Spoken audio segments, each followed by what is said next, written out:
Olá, amigos, estamos iniciando o podcast Pode Opinar e hoje a gente recebe essa figura de extraordinária grandeza no meio social rondoniense, Aloysio Vidal, pastor, psicólogo, homem dotado de uma cultura extraordinária. E hoje a gente vai debater uma série de assuntos relacionados à vida da sociedade que passam efetivamente pela psicologia, passam pelo amor, passam pelo desamor. O psicólogo Aloysio vai fazer uma análise de tudo isso aqui com a gente. Bom, hoje, como eu disse, é dia de São João. Todo mundo alegre. Antigamente, a gente falava de fogueira, a gente falava de balão, a gente falava de amor, a gente falava de tanta coisa, mas o tempo acabou tirando tudo isso, alojou no silêncio e a tradição acabou sendo alojada para lá. Por quê, hein? E eu, claro, vou também discutir, bater papo com o Aloysio Vidal sobre isso. Tudo bem, Vidal? Seja bem-vindo ao programa Pode Opinar, podcast novo aí, estreando na praça. Muito obrigado, Neymar, muito obrigado. Estou feliz de estar aqui nesse momento. É um dia festivo para todo mundo, né? E estar no início dessa empreitada sua. Eu sempre tenho a oportunidade de bater papo contigo lá na rádio, né? E agora estar aqui e desde já desejo que seja mais um bom espaço para reflexão na nossa cidade. Já se vão muitos anos, né, Vidal? Já muitos anos, né? Graças a Deus. A época você nem pensava em política, se candidatou a senador, me deu algumas entrevistas. A época eu estava na Hora do Povo, né? Já tem uns 15 anos, tem uns 15 anos disso, né? Você já é. está até de cabelo branco, né? E coisas piores virão. Coisas piores virão. Ô, Vidal, São João, alegre, como é que tá aí? Eu sou de origem nordestina, né? E fui criado numa cultura, ainda que eu fosse... A minha família não era evangélica, eu vou para a igreja evangélica desde criança, mas ainda que fosse a igreja evangélica, sempre participei muito das atividades. A minha comunidade era uma comunidade só de nordestinos no Mato Grosso do Sul, então aquilo que você colocou na crônica, em cada detalhe daquele ali, eu estava lendo, é como se eu estivesse me lembrando daqueles momentos ali, sempre maravilhoso. Você tacou a faca no tronco da bananeira, como dizia a música do trio nordestino? Arrumei compadre, arrumei primo, né? Aquelas coisas que a gente fazia, aqueles pactos, barraca do beijo. Barraca do beijo, aquelas brincadeiras maravilhosas. Pois bem, a diferenciação entre o segmento evangélico para uma festa católica, considerando que ela é universal? A diferenciação, de modo geral, as igrejas evangélicas não participam dessa festa, porque ela é uma festa a um santo, né? Então ela era uma festa a um santo, a gente não participa de festas a alguém, a nenhum santo. Mas a questão é que o Brasil, por ser um país católico na sua cultura, a festa deixou de ser só religiosa, ela passou a ser uma festa cultural, né? Então hoje algumas igrejas até têm as suas festas juninas de alguma maneira também. Pois é, a gente está falando de festa, está falando de congraçamento, está falando de fogueira. Você é saudosista, Aloysio Vidal?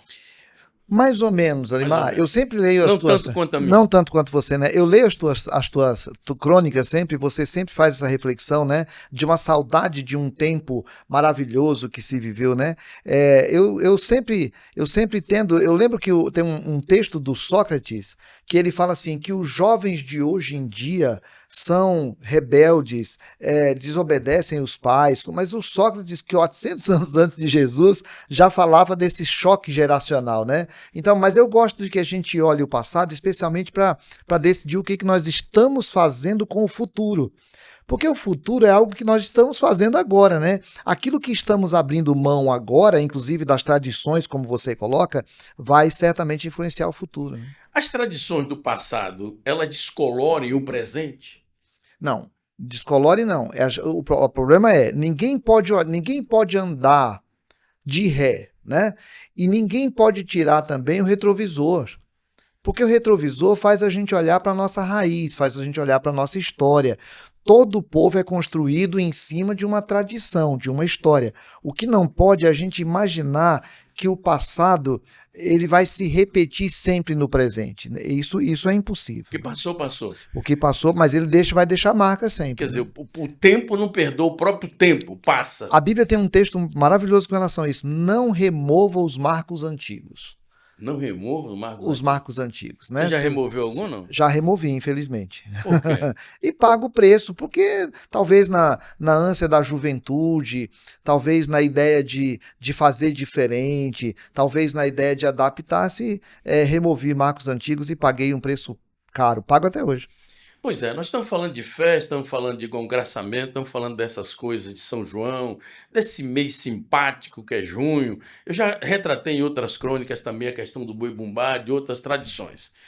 Ô, Luiz Vidal, os tempos mudam ou os homens mudam os tempos ou as duas coisas? As duas coisas acontecem mutuamente. A gente tem que lembrar, sim, que existe eu e o outro, mas existe o entre. O entre é o resultado daquilo que eu e o outro vivenciamos ou praticamos. E esse entre, ele influencia o indivíduo. Então, assim, é o tempo e o outro. É mútuo, não tem jeito, é assim mesmo. Pois é, mas de repente esse entre não está gerando esse tipo de ânimos, ódios acirrados. A gente vive hoje nesse país uma polarização, quem não é Lula é Bolsonaro e um não respeita a opinião do outro. E a gente vê amigos se perdendo aí porque levaram uma linha que não era a linha que o amigo levava do ponto de vista da política. Como é que explica a psicologia isso? Esses ânimos e ódios completamente acirrados. Guarimar, a relação entre as pessoas, ela é sempre uma relação de poder. Conflituosa. Se nós chegarmos numa sala de aula, nós temos 7, 8 anos, nós vamos ter aquele menino que é mais bonitinho, que as meninas gostam de brincar com ele. Nós temos aquele outro que é mais feinho, tadinho, mas ele estuda mais, ele é melhor de nota. Mais inteligente. O outro joga bola melhor. A relação entre os homens é uma relação de poder, né?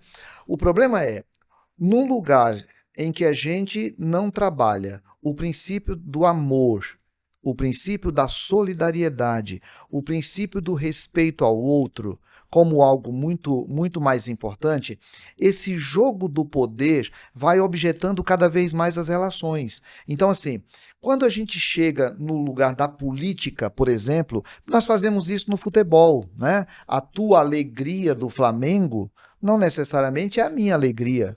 É verdade que nesses tempos agora todo mundo é flamenguista, todo mundo é botafoguense, né? Todo mundo é fluminense, todo mundo é Palmeiras, né? Mas assim, esse é um jogo de poder. Então assim, a questão é trabalhar amor, trabalhar solidariedade, trabalhar respeito é uma necessidade que as famílias, que as instituições e que o Estado não tem feito. Então, nós estamos agora caindo na ignorância da política e trazendo todas essas amarguras que a alma humana tem de fazer das relações um espaço só de disputa e não mais um espaço de solidariedade, de amor e de respeito. Pois é. E como a gente pode, digamos assim, criar um ambiente externo sem que na família ele esteja consolidado? É quase que impossível. Isso é quase que impossível. As famílias precisam compreender que que o principal lugar, que o principal meio, tanto de curar quanto de adoecer uma sociedade, é o que acontece nela. Esse princípio precisa ser resgatado da forma mais forte possível, né? Depois, as escolas, as igrejas, os clubes, todas as religiões, a gente precisa entender que isso precisa ser feito urgentemente. Tem que ser feita uma campanha nesse sentido para educar e para estimular de novo o nosso princípio de solidariedade. Pois é, a gente vê esse acirramento de ânimos e ódios, amigos largando amigos para lá, na própria família as pessoas começam a se dissipar em vista de uma ideologia, de uma coisa besta, enquanto os homens de poder não estão nem aí para essa gente. O poder é mesmo imanente à vida dos homens, Luiz? O poder é imanente à vida dos homens. A busca do poder, algum tipo de poder sempre vai ter. Veja, o Cristo, e aí tem outros ícones espirituais que também tiveram essas propostas, né? O Cristo faz uma proposta exatamente o contrário. Ele diz assim, se alguém quiser me seguir, precisa renunciar a si mesmo. É a coisa terrível, né? Depois ele vai falar, eu vim para servir e não para ser servido. E aí ele diz que a gente tem que aprender com ele a arte do servir, que a beleza está no servir o outro. Então isso é uma antítese Porque a tese é quem quiser ser primeiro, que derrube o outro e chegue primeiro. Né? A tese do Cristo é quem quiser ser primeiro, que aprenda a ser último. É uma antítese, porque a tese é a da disputa. O Aloysio Vidal é pastor também e certamente convive com situações as mais variadas que chegam a ele na condução do seu rebanho. Isso significa dizer que essas pessoas que se desviam de forma abrupta assim, sem que haja amor na história, sem que haja compreensão, falta Deus no coração dessa gente? Eu creio que sim, Arimar. A gente só precisa ser muito justo nessa definição, né? Eu sou cristão, então eu tenho uma perspectiva de Deus. O outro tem outra perspectiva de Deus. Agora, o fato é que todas as sociedades que renunciam de alguma maneira à ideia de um ser maior que serve de parâmetro para a vida, ela se entrega ao momento e ela se entrega à lógica da vitória, à lógica do ganhar. Então, o que a gente está tendo é uma sociedade cada vez mais secularizada, uma sociedade que se propõe a ser cada vez mais independente da ideia de Deus e ela está se destruindo. Quando a gente para analisar a sociedade, quando a gente para analisar as facções, quando a gente para analisar os partidos políticos, quando a gente para analisar os países, as guerras, as lógicas agora, Deus é alguém para ser usado para o Estado, para o partido, mas não o contrário, né? Ou Então, seja, sim, cada um tem o conceito de Deus e se utiliza da forma que lhe aprouver. às vezes até as religiões. As religiões também. Às vezes até as Ô religiões. Aloysio Vidal, como a polarização política, a gente começou a discutir agora, depois desse tema de São João, ela afeta a saúde das pessoas? Então, o ser humano é um ser integral. Ele não é alguém. Ninguém vai pegar o meu físico e separa do meu espiritual. Ninguém pega o meu emocional e separa do meu relacional. Ninguém pega o meu institucional e separa do meu ambiental. Nós somos um todo. Se esse todo desarmonizar-se, qualquer uma dessas partes começa a desarmonizar o todo. Então, nós estamos convivendo agora com o desrespeito ao outro, na política, por exemplo, como sendo uma coisa normal. Quando nós normalizamos o absurdo, a sociedade vai ficando absurda e vai ficando adoecida. Então, o que a gente tem? Uma sociedade cada vez mais doente, cada vez mais dependente E de remédio, normalizando, então, o absurdo. normalizando o absurdo, cada vez mais doente, cada vez mais dependente de remédio e cada vez mais violenta, né? A sociedade está ficando violenta. Agora, por exemplo, nós estamos falando, vai estourar uma guerra da Rússia contra a Croácia. Meu Deus, uma guerra. E aí nós assistimos no outro dia, só que tem 3 anos. Israel e Palestina. Agora a gente já começa a achar normal ver na televisão uma criança queimada. Então, aqui, de alguma forma, a sociedade vai ficando adoecida porque nós passamos a normalizar o desrespeito como parte da vida comum. E não é. Muito bem. Aloysio Vidal, pastor e psicólogo, nós temos a honra de, nesse momento, estar aqui com ele, fazendo essa entrevista no podcast Pode Opinar. Aloysio Vidal, eu quero só abrir um parênteses quando se fala de normalização do absurdo, para trazer uma observação pessoal.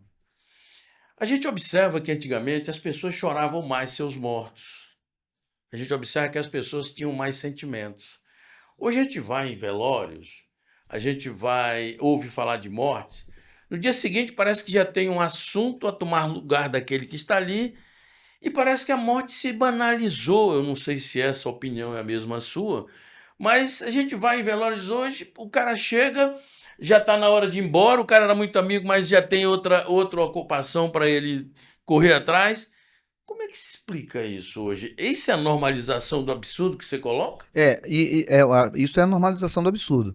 E uma coisa, Neymar, assim, a mídia social, ela criou um padrão, né?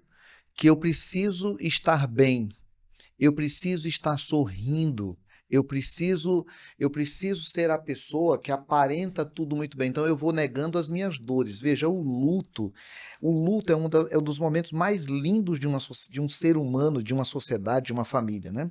Você sabe disso. Aquele luto antigo era a pessoa morreu, levávamos para casa. A morte era parte da vida. né? Então levávamos para casa, os parentes vinham e ficavam todo mundo ali. Vai lá, olha, sente, chora, vai lá fora, conta piada, conversa um pouco, volta, chora, abraça, fica junto, tem um momento, vai lá, passa aquele momento, vai para o cemitério.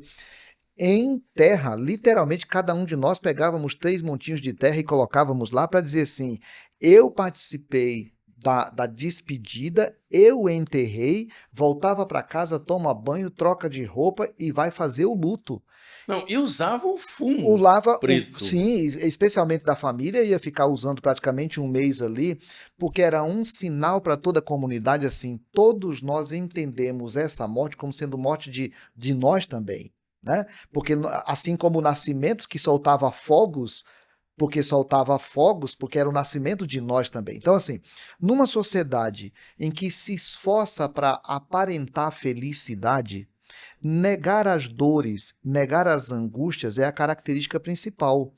Eu sempre digo, nós estamos na igreja porque somos perfeitos? Não, nós somos todos pecadores que estamos indo para a igreja para lutar contra os nossos pecados. Mas lá não existe perfeito porque não existem perfeitos. Assim como essas fotos de Instagram, na maioria das vezes são fakes.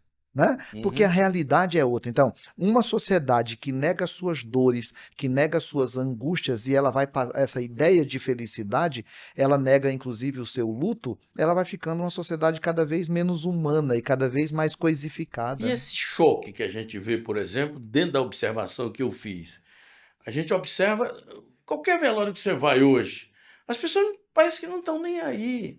Aquela pessoa tinha uma importância extraordinária para o social.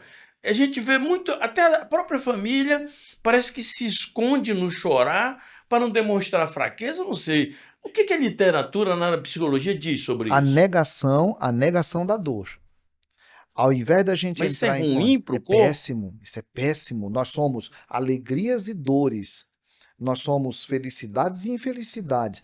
Negar uma parte de nós mesmos, negar uma parte da nossa própria experiência sentimental e emocional, ela vai gerar seres menos sensíveis. É só olhar a criação dos filhos de hoje. É só olhar a relação com autoridades hoje. É só olhar a relação com as comunidades hoje. É só olhar a relação com as nossas tradições, com as nossas culturas. Nós vamos nos negando e vamos adoecendo mais. É uma sociedade cada vez mais doente. Pois é, este é o podcast Pode Opinar. E o Aloysio Vidal, que é o convidado do programa de hoje, é pastor, psicólogo, estamos falando das coisas da alma, das coisas da vida. E eu gostaria de saber, ainda agora, voltando àquele nosso tema atual, que é exatamente essa questão da polarização, quais são os fatores psicológicos que contribuem para essa polarização, Vidal? Uma história que a gente tem. Primeiro, que eu acho que a gente está vivendo um momento, o Arimar, que é importante para a história do Brasil, que é uma definição ideológica. Eu acho que isso não é uma coisa negativa, eu acho que é uma coisa importante. Eu tenho dito assim: olha, nós não tínhamos uma direita assumida no Brasil. Né? Nós não tínhamos uma direita formada no Brasil. A direita dirigiu o Brasil o tempo inteiro, 500 anos, 400 e tantos anos, mas ninguém dizia assim, eu sou de direita. Né? Aí surge uma esquerda, essa esquerda ela se fortalece, ela cria conceitos, ela cria livros, enfim, a esquerda é muito bem formada. A direita agora surgiu e a direita agora diz a gente existe. Gostem ou não gostem, mas a direita agora existe. Então a gente está vivendo um momento histórico importante e saudável. O que é ruim é esse processo de ranço que faz com que eu não possa ser vascaíno perto de você, flamenguista. Essa ideia eu não posso ser de esquerda e conviver com você de direita. Ou eu não. E aí eu sempre digo, o esquerda que não consegue viver com o de direita ou vice-versa é tão fraco que não consegue viver com o diferente. O diferente não é para ser negado. A diferença não é para ser negada, a diferença é para ser assumida, ela só precisa ser respeitada. Então, eu posso ser de esquerda e você de direita, eu posso ser vascaíno e você flamenguista, porque o problema é, quando as pessoas vão para o jogo de futebol, quem joga não é o time dela, é ela. Então, ela se projeta no jogo. Na política é a mesma coisa. quem está disputando a eleição não é o outro, sou eu. Então, esse processo acirra esse conflito entre nós.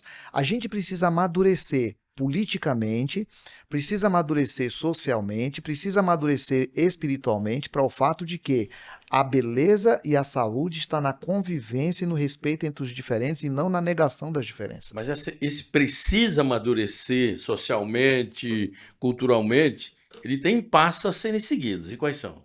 Primeiro, assumir a diferença. Primeiro, assumir a diferença. Segundo, começar a estudar, porque nós temos uma sociedade muito pouco educada nesse aspecto. E aí, os políticos, eles se aproveitam dessa demanda para poder ganhar votos. E aí nós vamos ter que aprender a respeitar mais. Eu ainda acho que a educação continua sendo o caminho mais fácil que nós temos para melhorar socialmente esse aspecto político.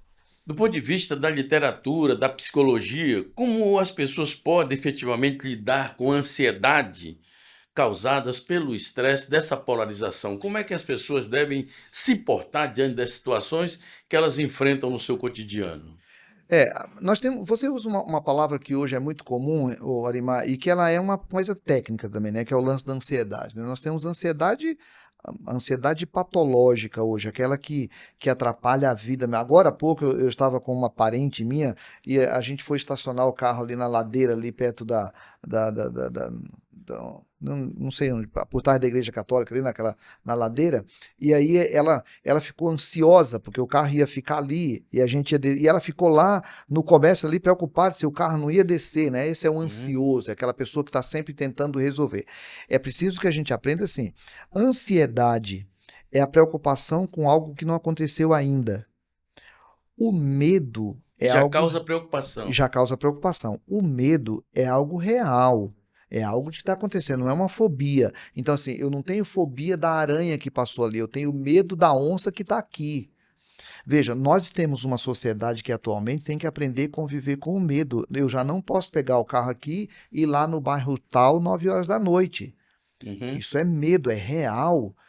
Enquanto a sociedade não encarar isso de frente, nós vamos começar a viver as ansiedades, que é o medo Uhum. do futuro, né? É o medo Mas da o medo eleição. também impõe o seu próprio freio, né? E Aliás, isso é a positivo, né? ansiedade também. O que é ansiedade? O meu cérebro calcula algo que vai acontecer, faz uma descarga de adrenalina para que eu possa me defender. Ela é patológica quando eu começo a pensar em algo que vai ser a semana que vem, que eu nem sei ainda como é que vai ser. Aí ela é negativa. Então, veja, voltando no tema, assim, eu estou preocupado com a eleição ano que vem? Claro que eu estou preocupado com a eleição ano que vem. Porque depois, inclusive, que eu saí de política partidária, né? Eu tenho uma comunidade que eu tenho que ficar trabalhando o tempo todo para não ter acirramentos. Não pode ter acirramentos. Então a gente já fica preocupado. A sociedade está vivendo um período de tensão. Eu tenho amigos que já não falam há muito tempo, porque a gente fica preocupado que eles só sabem falar disso, né? Então, infelizmente, nós estamos vivendo. Vamos ter que aprender a conviver mais um tempo. E a identidade social? Como é que forma o cidadão para enfrentar, então, essa polarização e se sair bem? A identidade do próprio meio dele. Orimar, eu acho que nós. Aí, assim, ó, nós vamos ter os extremistas. Todo lugar tem os extremistas, né? Nós temos o extrema esquerda, nós temos o extrema direita. Primeiro, não assumir essa posição. Nós precisamos não assumir essa posição. A Bíblia tem um texto fantástico para mim, um versículo simples. Seja a vossa moderação conhecida de todos os homens. Nós precisamos alimentar uma massa de gente que não vai para o extremo e precisamos alimentar uma massa de gente que seja moderada, que alimente a moderação. Quem alimenta isso? Os educadores, os comunicadores, os pastores, os professores, os padres, os líderes lá do terreiro, todas as pessoas que exercem Quem tem algum tipo voz de e vez. voz. Esses programas, né, que têm um papel tão importante dentro da sociedade, nós precisamos alimentar a moderação. Pois é. Este é o podcast Pode Opinar e o Aloysio Vidal é o convidado deste programa de hoje. Eu gostaria de saber agora, em relação às chamadas fake news, né? O sujeito recebe, imediatamente já transfere, não toma conhecimento se é verdade ou não. De repente, hoje, a gente vive a confirmar se é verdade ou não. essa semana passada eu vi uma fake news onde falava da morte do apresentador Carlos Alberto de Nóbrega. A princípio, eu falei, mas meu Deus, que pena. Mas eu fui checar, não era nada daquilo. Essa convivência com fake news, qual é o norte que deve ter o cidadão, o homem de bem, aquele que tem um telefone na mão, recebe a informação? Como é que ele deve tratar isso? Bom, Animar, eu vou citar primeiro uma questão espiritual, uma questão psicológica e uma questão lógica aqui, né? Espiritual, assim, eu sempre chamo atenção para um fato. Nós somos todos humanos e todos os humanos são falhos. Nós somos humanos e humanos são falhos. Nós somos pecadores, né? Somos falhos. Segundo, psicologicamente, quando eu tem livros de psicologia sobre fofoca, que antigamente era fofoca, né? Quando eu tenho uma informação e levo essa informação para você, de alguma maneira eu me sinto empoderado. De novo, isso é uma fragilidade, uma fraqueza. É uma pessoa que tem uma necessidade de ser percebido, de ser ouvido. Transmissão de informação, pura e simplesmente, é uma alimentação da nossa fragilidade. Terceiro, na questão lógica, a gente precisa compreender que não dá mais. A hora que você fez, você ouviu, sentiu, mas fala, mas pode ser uma fake. Porque agora nós temos que acostumar que imagens, que vozes, que letras não significam expressão da verdade. Então, antigamente alguém ia lá e pegava uma foto. Agora nem eu posso colocar você falando em árabe numa imagem com qualquer coisa atrás em qualquer lugar do mundo, né? Então a gente já entende que não dá mais. Agora, a fragilidade humana do pecado e essa necessidade que temos de ser reconhecidos pelos outros, elas vão continuar e só muda a tecnologia. Só que a gente vai ter que se adaptar, que infelizmente está aí. Isso passa também pelo processo de educação? Totalmente. À medida que você se educa mais, você tem mais cancha para contestar, para se estabelecer, é Porque isso? está todo dia acontecendo, né? Toda hora acontecendo. Aí, para nós, a verdade não é mais aquilo que eu vejo. A verdade não é mais aquilo que eu ouço. Eu vou ter que aprender, e aí o processo educacional, né? Dentro dessa tecnologia nova, porque agora, com a IA, nós não sabemos nem onde é que vamos parar, né? Mas se o cara se estabelecer com a sua própria verdade, ela sendo mentira, fake news, e aí? A verdade é minha, e aí? Então, aí esse é o outro problema que a gente vive na sociedade hoje. É porque tem hora assim, que eu tenho uma verdade e você tem outra verdade, e essa verdade é contrária à minha. Então, veja, aí vira opinião. E opinião não é factual. Então, a opinião sua é uma, a minha opinião é outra. O fato é aquilo que acontece fora da opinião. Então, eu tenho que respeitar a tua opinião. Eu não sou obrigado a olhar a tua opinião como verdade também. Isso não, né? E do ponto de vista psicológico, como é que essa polarização, essa gama variada de informações, o sujeito precisa digerir para se colocar de forma, digamos, compatível com a prudência? Eu acho que o ser humano vai tendo que aprender sempre. Agora, numa sociedade que está mais junta e numa sociedade que tem excesso de informação e tem excesso de meios para comunicação, porque agora eu posso falar, né? O ser humano mais sábio não vai ser o que fala mais. Cada dia mais o ser humano mais sábio vai ser aquele que fala menos, aquele que ouve mais, aquele que julga melhor. Então, eu vou ter que aprender Ter no ato de humildade para ouvir educação, e entender. eu vou ter que ter uma capacidade de educação cada vez maior para fazer leituras, né? Para aprender a discernir, mas eu tenho que ter a humildade de entender que nem sempre o que fala mais é mais sábio, né? Lembro que Sócrates, o pensador da humanidade, dizia: só sei que nada sei. Isso ele falou há quantos mil anos atrás, e as pessoas não se mancaram disso, né, Luiz? A Bíblia chama atenção desse aspecto também, né? Fala que diz que o escritor lá do Tiago, ele tem uma coisa interessante, porque ele fala que não existe coisa tão forte como a língua, né? Porque uma pessoa pode conduzir um navio inteiro com um timão, mas o homem às vezes não consegue controlar a sua língua. E a Bíblia fala assim, ó, que o Salomão fala assim, que a vida e a morte estão sob o poder da língua. Feliz o que dela bem se utiliza. Então, assim, a pessoa vai aprender que aquilo que eu falo pode produzir vida ou pode produzir morte. Aí, gente que fica trabalhando com essa história da fake news, ela às vezes é uma produtora de morte, né? Ela não é uma produtora de vida. E essas pessoas vão ser confrontadas em algum momento, E com ainda nesse certeza. mesmo diapasão, nessa mesma esteira, esse não, como é que se deve digeri-lo para transformar aquela história do popular do limão na limonada? Esse não, Esse não que você disse, que as pessoas recebem e muitas das vezes não sabem digeri-lo. então, o princípio da humildade vai me ensinar isso, né, Olimar? Eu não tenho. Alguém já, lá na psicanálise já vai se trabalhar isso, né? Uma criança precisa que a mãe dê para ela o peito na hora certa. Ela não pode ter peito toda hora que ela quer. Porque se ela tiver peito toda hora que ela quer, ela vira um adulto achando que o mundo dá para ela, é uma grande teta, né, disposta a dar para ela tudo que ela quer o tempo todo. Então, desde a infância, a criança precisa ser educada, que ela vai ser mais feliz e ela vai ser mais sábia se ela conseguir conviver com o não. Muito bem, este é o podcast Pode Opinar, que hoje recebeu o Aloysio Vidal, pastor, psicólogo. Fizemos um bate-papo que nem virou entrevista, né? Virou É. bate-papo, né? E eu sempre tenho muito prazer em receber o Aloysio Vidal. O Aloysio já é meu freguês nos programas que eu faço, já foi na TV comigo, já foi no rádio, está vindo aqui no podcast.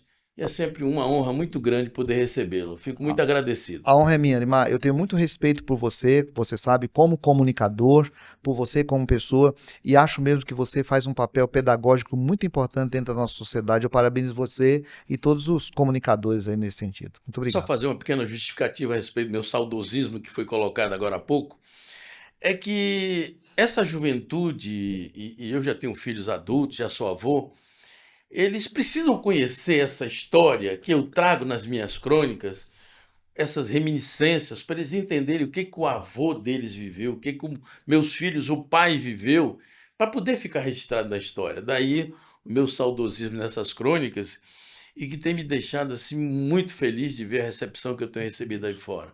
É claro que eu estou sempre na iminência de acertar cada vez mais um tema que eu vou colocar, mas é exatamente por isso que você colocou assim, ser muito saudosista, eu sou, mas a minha Maravilhoso. intenção é pedagógica mesmo. Maravilhoso, maravilhoso. Obrigado, Luiz Muito Vidal. obrigado. Muito obrigado a você que esteve conosco e até outra oportunidade. Até lá.